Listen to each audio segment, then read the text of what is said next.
Hello and welcome to this exciting episode of Terror Talk on Terror Express.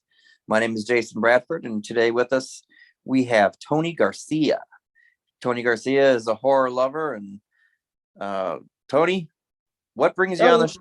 What are we talking about? Let the horror fans today know. we are doing today we are doing not well tonight we are well first off thanks for having me on your show and tonight we are doing Night of the Living Dead, and maybe we'll sprinkle in some more of the Dead films if they if the opportunity comes up, or if we have time, but this will primarily be focused on Night of the Living Dead, I think. But if we have time, yeah, I can throw some Dawn, Days, some Land in there. Yeah, I If think we can it get comes all up. that. Let me begin with asking you, how are you doing tonight? Oh, man, I'm cool. I'm just hot, man. This freaking weather in California, man, it's nuts. Like it was cool last week. We go we go into fall. We go into fall to today. It was like a sauna last week. We go into fall now, and you would think it would cool down. It cooled down for a couple of days over here, and now it's like a sauna again. But I'm good, man. Yeah, that's good. That's good. And the weather I'm here good, is man. changing in Michigan too. We got fall. Fall is here, and Michigan knows it went from hot to cold. So let's kick Oh, this off. Let's all start right. talking about Night of the Living Dead. What is it about this film that makes it stick out as one of your favorites? Well, first off, I think it's I think it's the granddaddy of all zombie movies. I think it's the first one. I think it's the first one where you see like what you would call the modern zombie. Like what you would I mean Mhm. when you think of Hollywood zombies now, like what do you think? I Like, definitely I think of like Walking Dead, exactly, which is definitely exactly. rooted in George Romero's Night of the Living Dead. You can Absolutely rooted. Absolutely rooted. Just the movement, the slow moving, the shot in the head. I mean, Mhm. the you beat them, you burn them, you shoot them. They go up pretty easy, and all that stems from Romero. Yeah, yeah, he is the grandfather of the Dead films.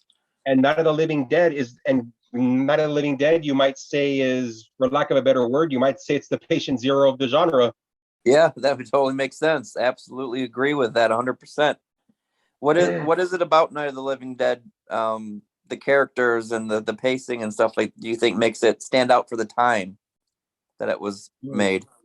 Oh wow, that's a deep one. All right, to break it down, let's start with the characters. Well, I think the one that you maybe want to focus on is Ben, because well, first off, let's get into the background of Ben Yes. real quick. Ben was actually not written for a black actor. Ben Hmm. wasn't written for a black actor. So the original guy who was supposed to play him was a guy named Rudy Ritchie. He was one of their friends. He was one of their friends, and he was one of their investors. But then Dwayne Jones, who just happened to be from Pennsylvania, he was back in Pennsylvania visiting his family on vacation, and through just mutual friends, he met with George Romero, and he didn't think that he was going to get the part, because he figured, hey, I'm black, I'm not white, and Rudy Ritchie is white. He's one of the investors, so there's no way that he casted me. Sorry, I'm sorry. He's But so he thought that there's no way they're going to cast me, right? But then he read the scene when he's talking about the diner, the speech that he gave in the diner, or Hmm. or, or I'm sorry, about the diner. I'm sorry. um, No, you're good. I'm I'm I am so new to podcasting, but No, no, you're fine. anyway, um the um the scene where he's talking to Barbara about what's going on in the diner. He read that scene, and they said, you know what, we're going to go with him. So the character Yeah, was not written. So the character Ben was not written for a black character. It right, wasn't right. written for a black character.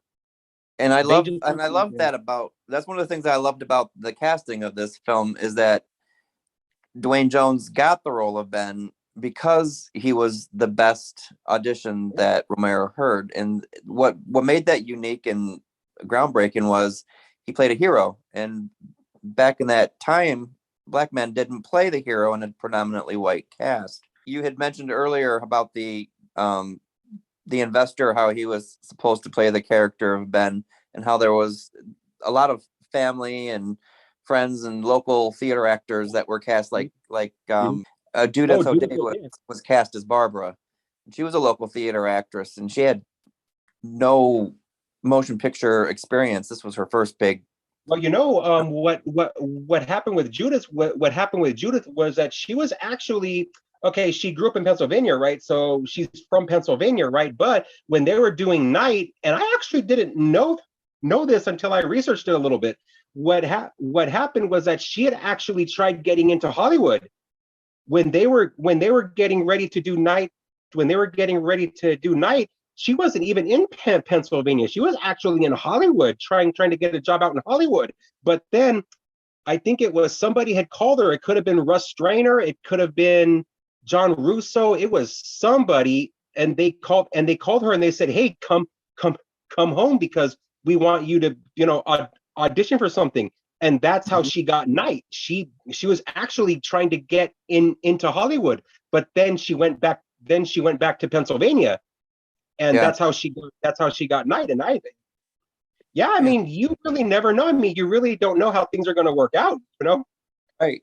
And I love it that she said something along the lines of people treat you different, that before she was Barbara, she was just Judith. And then after she played Barbara, she wasn't just Judith anymore. She was Barbara from Night of the Living Dead. And all of a sudden she wasn't ho-hum anymore. And it's just funny how something can change someone's life when they're doing it and they don't realize what effect it's going to have.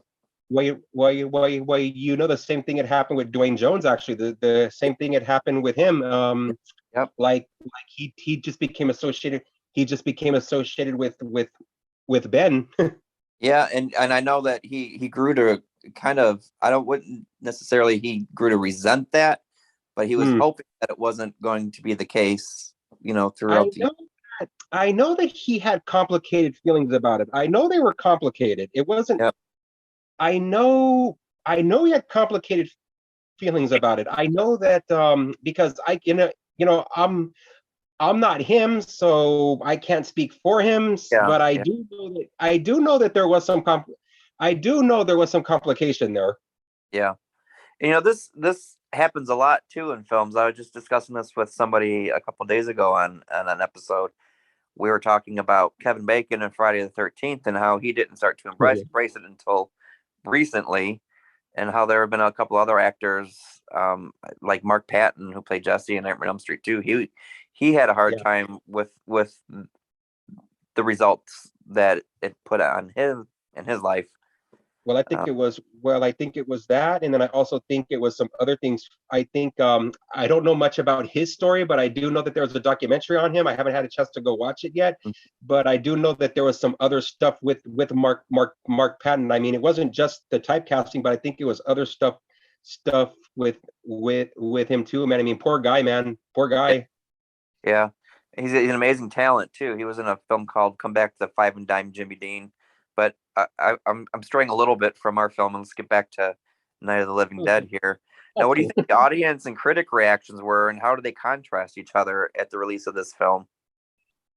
I don't think. Well, from what I know, I don't think they contrasted at all. I mean, George Romero had even said George Romero had even said that the Chicago Sun-Times, they actually called them a bunch of bastards. George Romero had said that the Chicago Sun-Times, they called them a bunch of bastards.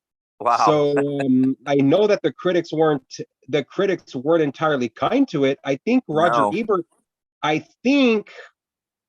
and so I know the Chicago Sun-Times, they weren't exactly kind to it. And Roger Ebert, I think, had a pretty interesting observation on it. I couldn't find whether or not he liked the movie, but this is a funny story. This is a crazy story.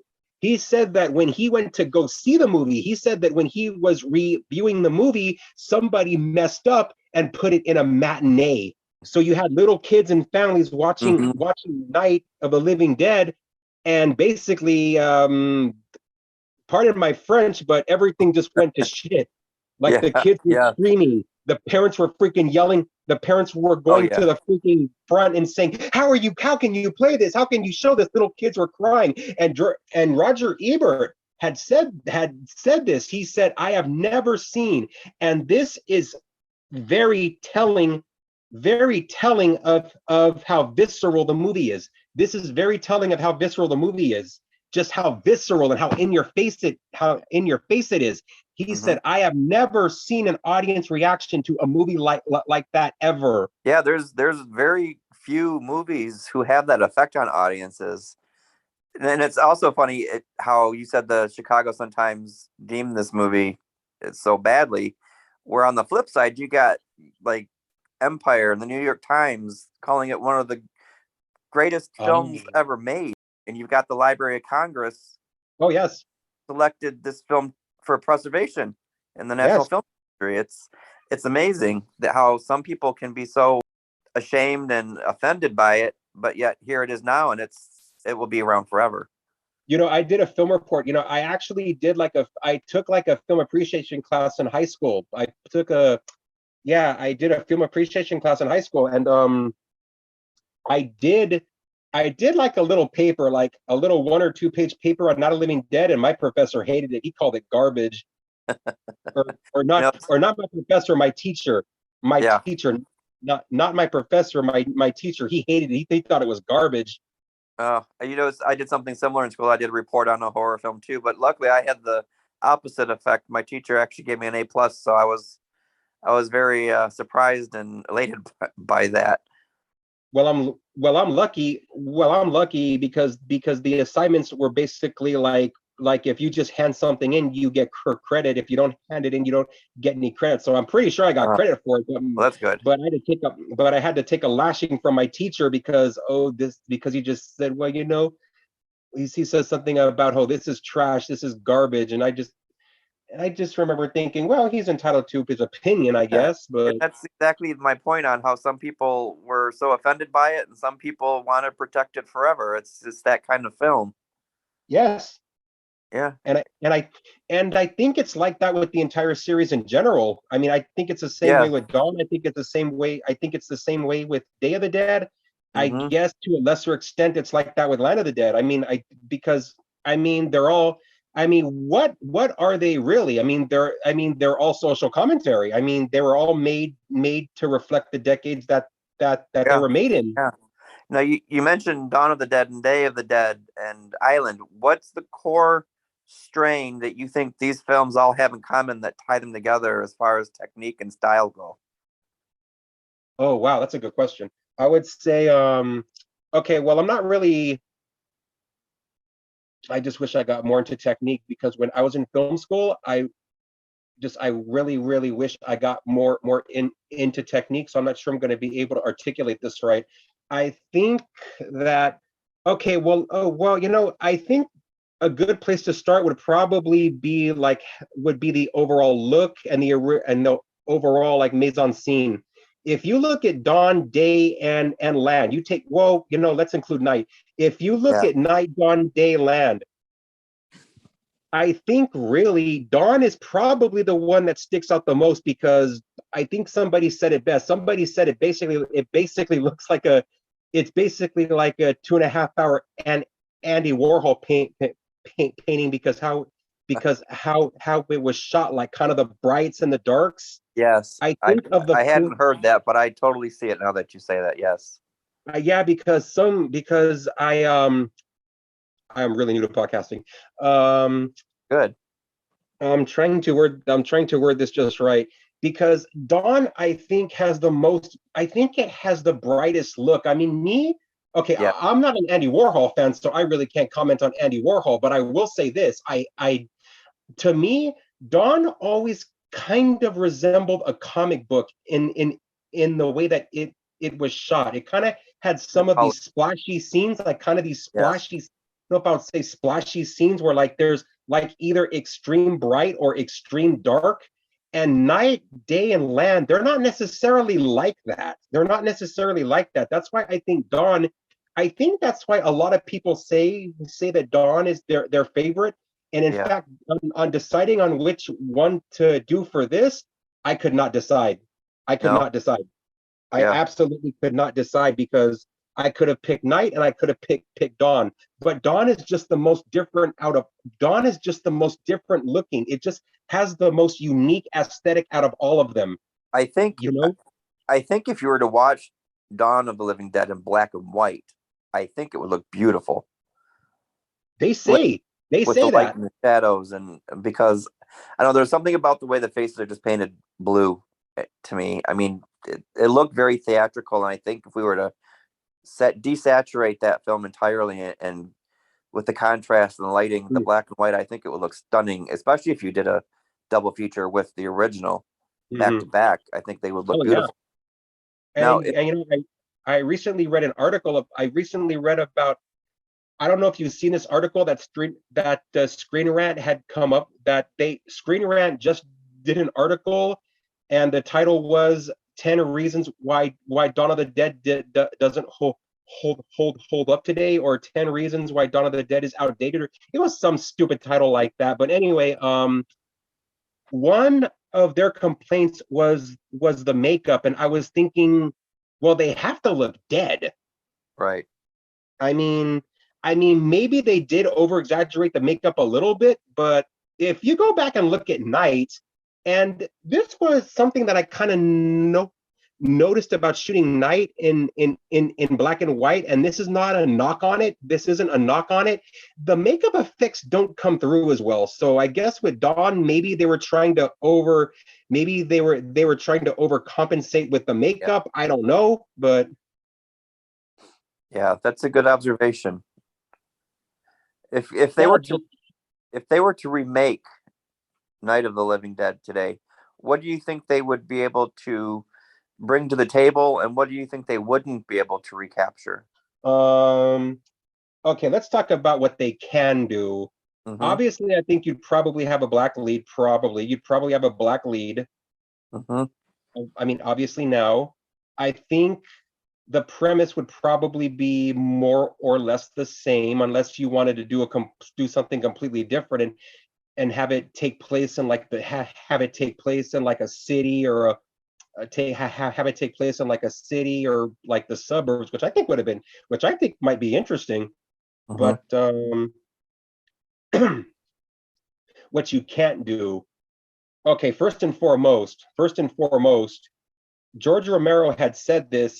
The only way that Hollywood will even consider making a zombie movie now is if number one, you had a major star, and number two, it has to be PG-13. It's got to be a No, PG-13 that zombie doesn't work. movie. No. Um, yeah, I'm about to fucking lose it. World War Z. Yeah. George Romero predicted World War Z. He predicted it. Well, Yeah, our definitely. our train has arrived at the station, so Oh, sadly, it's time to unboard.